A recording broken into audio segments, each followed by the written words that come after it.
बिस्मिल्लाहिर्रहमानिर्रहीम। आज हम चैप्टर 14 इंटर पार्ट 2 फिज़िक्स का जो हमारे पास चैप्टर का नेम है वो इलेक्ट्रोमैग्नेटिज्म है, वो हम स्टार्ट करने जा रहे हैं। जो टॉपिक नंबर 14.1 और इसका इंट्रोडक्शन भी देखेंगे साथ ही, और लेक्चर नंबर 1 में हम इसको कवर करेंगे। तो हमारे पास इलेक्ट्रोमैग्नेटिज्म होता क्या है, कहाँ से आया, क्या है ये, वो अब हम देखेंगे। तो हमारे पास चार्ज का जिक्र हमने किया था 12 चैप्टर में इलेक्ट्रोस्टैटिक्स में। अब जब चार्ज की बात की तो हमने कहा था ये जो चार्ज है ये दो टाइप्स का होता है, एक रेस्ट और एक मोशन।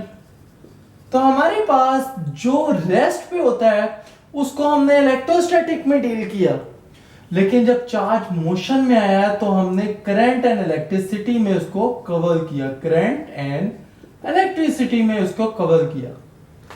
तो हमारे पास हमने जब इफेक्ट ऑफ करंट्स में एक आर्टिकल था कि जब भी कोई करंट पास करता है किसी वायर या कंडक्टर से तो उसके अराउंड मैग्नेटिक फील्ड आ जाती है। उस मैग्नेटिक फील्ड की जो स्टडी है बेसिकली उसको हम क्या कहते हैं, इलेक्ट्रोमैग्नेटिज्म। और ये किसकी वजह से आ रहा है? चार्ज के मोशन की वजह से। जब चार्ज मोशन में आता है तो उसके अराउंड मैग्नेटिक फील्ड आ जाती है, तो जो उसकी स्टडी है उसको हम कहते हैं इलेक्ट्रोमैग्नेटिज्म।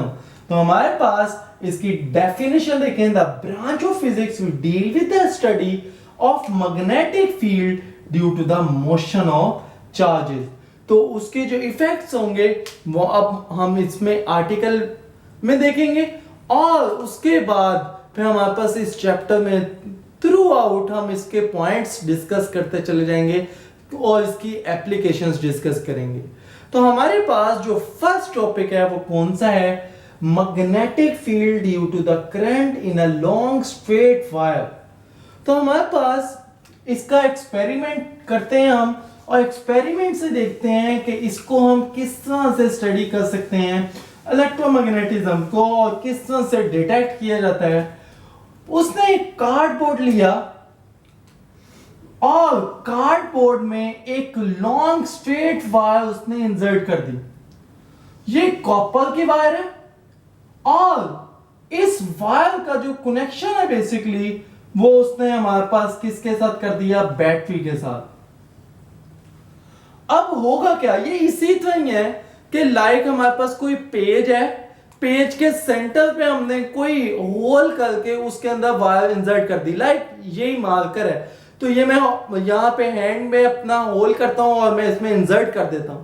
तो क्या होगा, अब उसके यहाँ पे जो गैप होगा इसमें हम कंपास रखेंगे, और कंपास रखेंगे, कंपास डिटेक्ट करेगी मैग्नेटिक फील्ड को। कंपास नॉर्थ से साउथ की तरफ हर दफा हर पॉइंट पे फील्ड को डिनोट करती जाएगी, नॉर्थ से साउथ, नॉर्थ से साउथ, नॉर्थ से साउथ। तो हमारे पास जब हम पता चल जाएगा कि नॉर्थ से साउथ हमारे पास मैग्नेटिक फील्ड आ रही है, अब उसके बाद हम एक और काम करेंगे, हम इसमें से हैवी करंट पास करवाएंगे। जब इसमें से हैवी करंट पास होगा, बहुत ज्यादा करंट होगा, तो ये जो कंपास नीडल होगी ये हमारे पास टेंजेंशियल पॉइंट आउट करना शुरू कर देगी, सर्कल के टेंजेंशियल पॉइंट आउट करना शुरू कर देगी।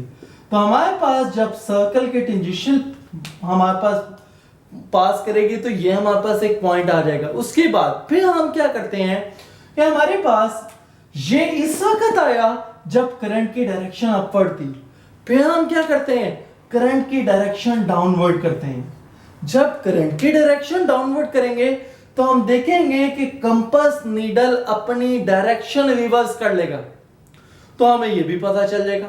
उसके बाद फिर हम एक और काम करते हैं, करंट ही रिमूव कर देते हैं, बैटरी को रिमूव कर देते हैं। फिर जब करंट रिमूव करेंगे, जब हम स्विच ऑन कर देते हैं, तो हमारे पास क्या होगा कि हमारे पास कोई कंपास नीडल शो ही नहीं करेगी डिटेक्शन। तो इसका मतलब है सिर्फ और सिर्फ मैग्नेटिक फील्ड कब थी? जब करंट था। जब करंट रिमूव हुआ तो मैग्नेटिक फील्ड खत्म हो गई। तो हमारे पास इसके ये भी एक पॉइंट है। उसके बाद हम उसकी मैग्नेटिक फील्ड की डायरेक्शन देखेंगे कि वो किस तरह से निकालते हैं, वो हम यहाँ पे यूज करेंगे राइट हैंड रूल।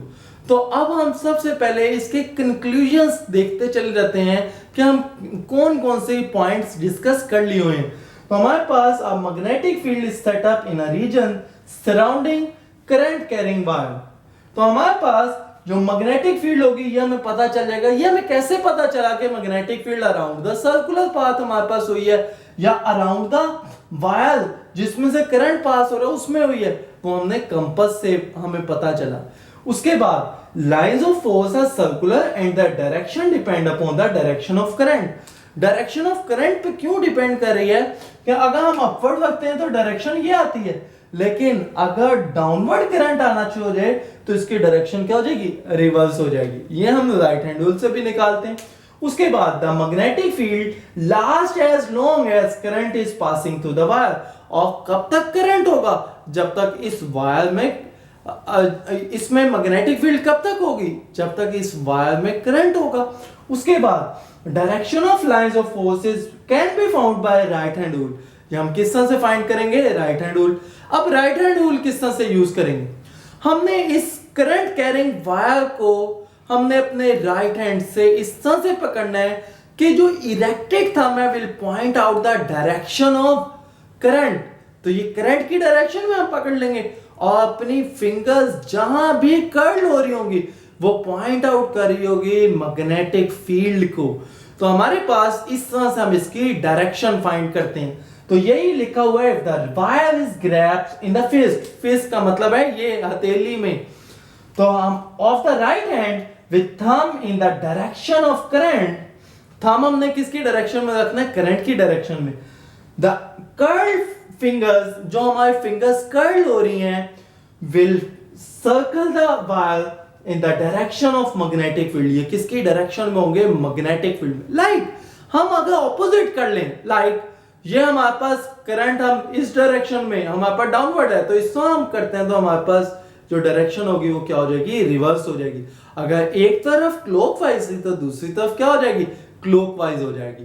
तो ये हमारा कॉन्सेप्ट था करंट कैरिंग वायर का। तो यहाँ पे हमारे पास आर्टिकल कंप्लीट होता है। तो अगर आपको ये मेरी वीडियो पसंद आई हो तो लाइक करें, शेयर करें और कमेंट करें और फीडबैक से जरूर आगाह करें कि आपको ये वीडियो कैसी लगी।